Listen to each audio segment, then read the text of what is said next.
By the time doubt finally settled into my bones, our marriage had already learned how to move without honesty. My name is Marcus Cole, and for years, my life followed a predictable rhythm. Early mornings, long hours managing logistics for a shipping firm, quiet dinners at home, a shared routine that once felt comforting, even sacred. My wife, Vanessa Cole, used to wait for me on the couch, legs tucked beneath her, asking about my day like it actually mattered. That version of us didn't disappear overnight. It faded in pieces. First, the conversation shortened, then the eye contact, then the way she'd smile at her phone but sigh when I spoke. Desire didn't vanish. It simply moved somewhere else, leaving behind politeness where intimacy used to live. I noticed things before I admitted them. The new dresses she never wore around me. The sudden business trips stacked back to back. The way she started saying work people instead of names, except for one. Lucas Grant. Her voice always softened when she mentioned him. Not enough to raise alarms, just enough to plant them.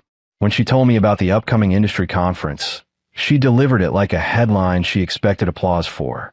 Big opportunity, important connections, career growth, all the right words, arranged too carefully. I didn't argue. I didn't accuse. I didn't beg. I watched. That night, as she showered, her phone buzzed on the dresser. I didn't touch it. I didn't need to. The notification preview was enough. Can't wait to finally have time alone. No name. Just a message. Clean. Safe.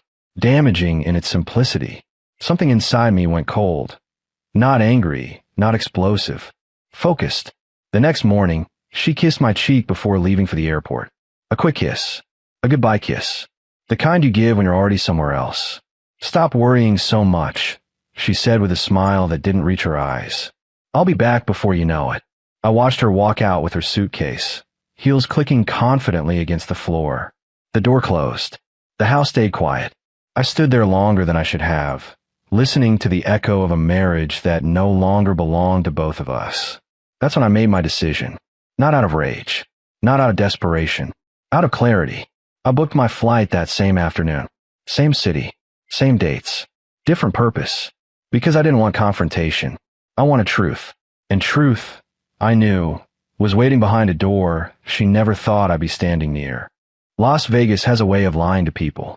Bright lights, endless smiles, promises that what happens there doesn't count.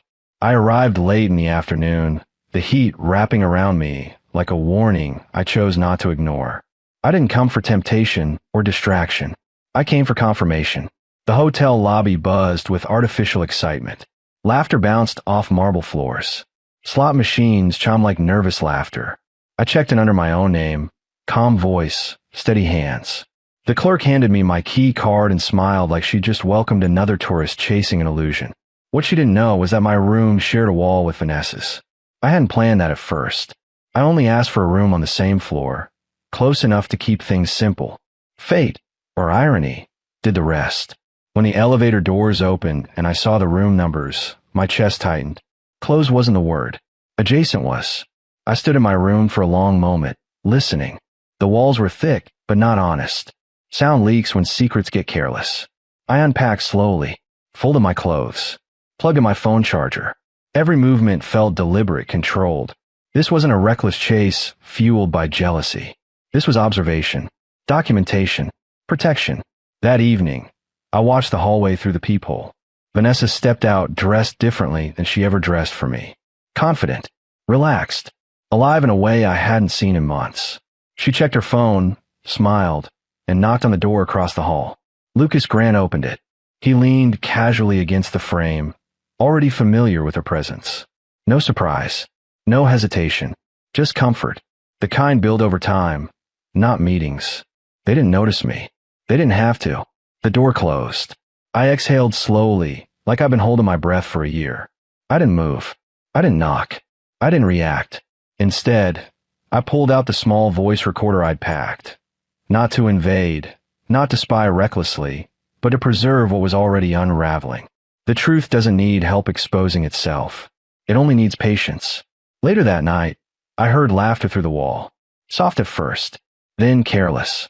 Words slipped through the silence. Compliments she never offered me anymore. Plans spoken like they'd already been agreed upon. I hate lying to him, she said at one point, her voice muffled but unmistakable. Lucas laughed quietly. You're not lying. You're evolving. That sentence settled deep inside me. Not like a wound, but like a verdict. Around midnight, footsteps moved into the hallway again. I watched through the peephole as they left together, dressed to impress the city, not the conference. Her hand rested naturally on his arm. No fear, no guilt, just entitlement. I followed at a distance. Not close enough to be seen. Close enough to know. They didn't go far. Just a private lounge off the casino floor. Dim lighting. Soft music. The kind of place built for whispers and decisions people regret later.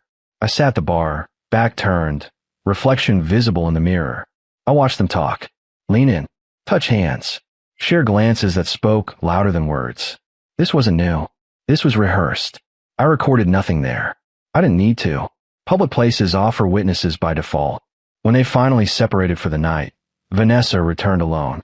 She walked past my door, humming softly, completely unaware that the man she dismissed as overthinking was standing 3 feet away, listening to every step. I waited 10 minutes. Then I knocked. Not on her door. On his. Lucas opened it, confusion flickering across his face before recognition hit. Can I help you? Yes, I said calmly. You can tell me how long this has been going on. His eyes darted down the hallway. He stepped back instinctively, the way guilty people do when the truth suddenly has a voice. I don't know what you're talking about, he said. I smiled. Not angry. Not threatening. Certain. That's okay. I replied. You'll explain it later. To the right people. I turned and walked back to my room, leaving him standing there with the realization that his secret had an expiration date. Inside, I locked the door and finally allowed myself to sit down. My hands shook, not from fear, but from release. The doubt was gone. The guessing was over. What remained wasn't revenge yet. It was strategy. Because betrayal hurts, but exposure changes everything.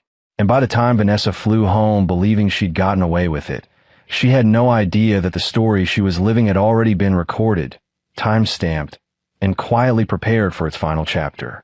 The flight home felt longer than the one out, even though it was the same number of hours. Vanessa sat 2 rows ahead of me, unaware, relaxed, scrolling through photos from the trip like they were souvenirs instead of evidence. She laughed softly at something on her screen. I wondered if she realized how loud lies sounded once you stopped believing them. I didn't confront her. I didn't even acknowledge her presence. That silence was intentional. Silence makes people careless.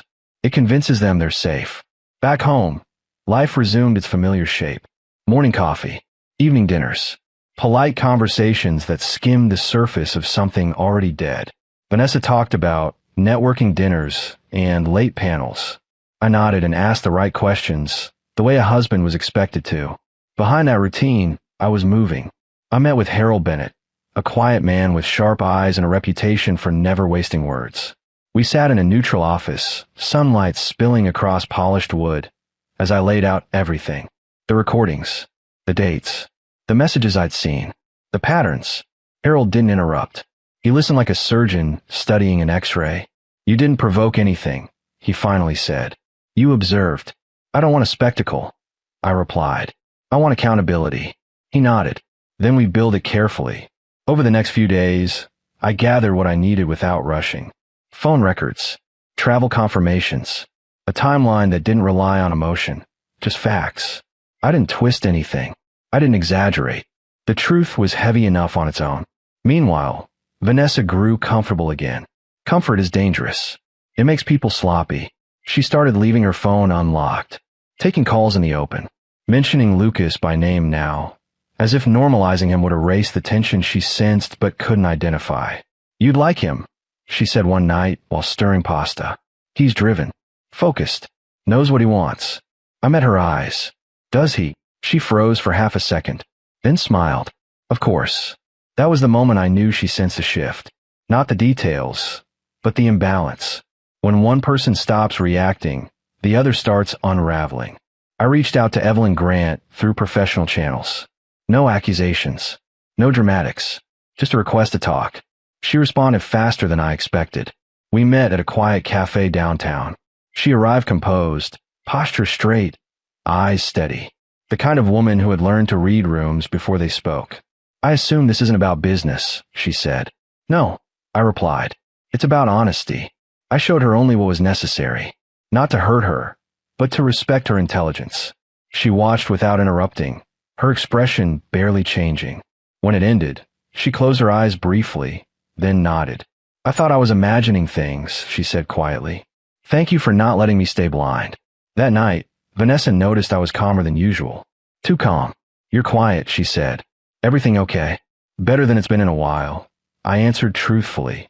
Her smile didn't reach her eyes.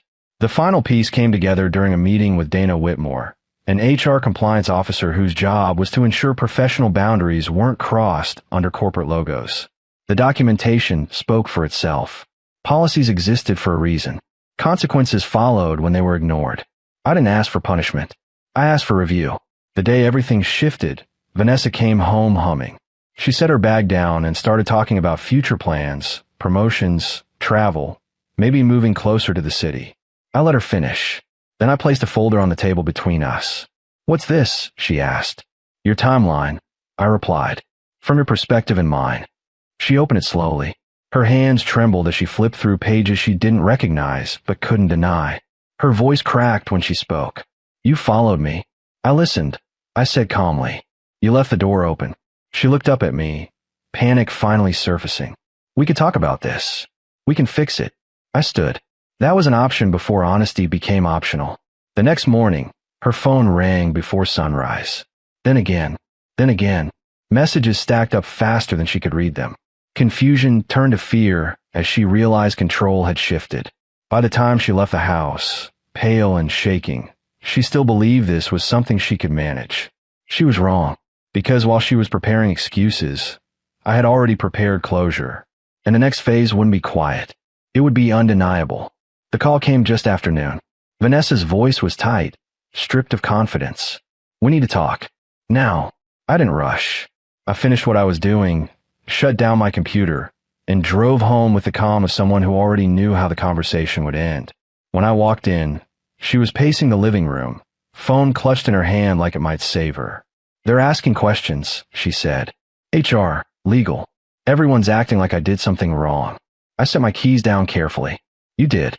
Her eyes filled, not with regret, but fear. Fear of consequences. Fear of exposure. She tried to reach for me, and I stepped back, not dramatically, just enough to make the boundary clear. I made a mistake, she said. It didn't mean anything. You know how lonely I felt. You were always working. There it was. The final script. Blame disguised as explanation. I worked to build a life, I replied. You chose to replace it. She shook her head. You don't understand how trapped I felt. I understand perfectly, I said. You felt entitled to an escape without accountability. Her phone buzzed again. She glanced at it, and whatever she read drained the color from her face. They're suspending Lucas, she whispered. Pending investigation. I nodded. That's usually what happens when professional lines are crossed. She looked at me then, truly looked, like she was seeing a stranger wearing her husband's face. You planned this. I prepared for the truth. I corrected. There's a difference. She sank onto the couch, the weight of everything finally pressing down. What do you want? The question wasn't about reconciliation. It was about damage control. I want peace, I said, and I won't find it pretending we're still the same people. That night, I slept in the guest room for the last time. The next morning, papers were signed. Not in anger, not in chaos, just clean lines and clear decisions. Vanessa moved out within the week. Lucas's world unraveled quietly but thoroughly. Corporate investigations don't shout, they document. Titles disappeared. Invitations stopped coming. The silence that followed him was louder than any argument. Evelyn filed for separation on her own terms. She didn't thank me again. We'd already said everything that needed saying. Some truths don't create bonds. They create exits. As for me, the house felt different once it was empty of pretending. Too quiet at first, then peaceful. I started running in the mornings again, cooking real meals, reconnecting with parts of myself I'd abandoned while trying to hold together something already broken. Growth doesn't announce itself. It sneaks in through consistency. Weeks later, Vanessa called. I didn't think you'd actually leave, she admitted. I didn't think you'd actually lie, I replied. She paused. Are you happier? I looked around my kitchen, sunlight spilling through the window, coffee warm in my hands. No tension, no waiting for explanations that never came.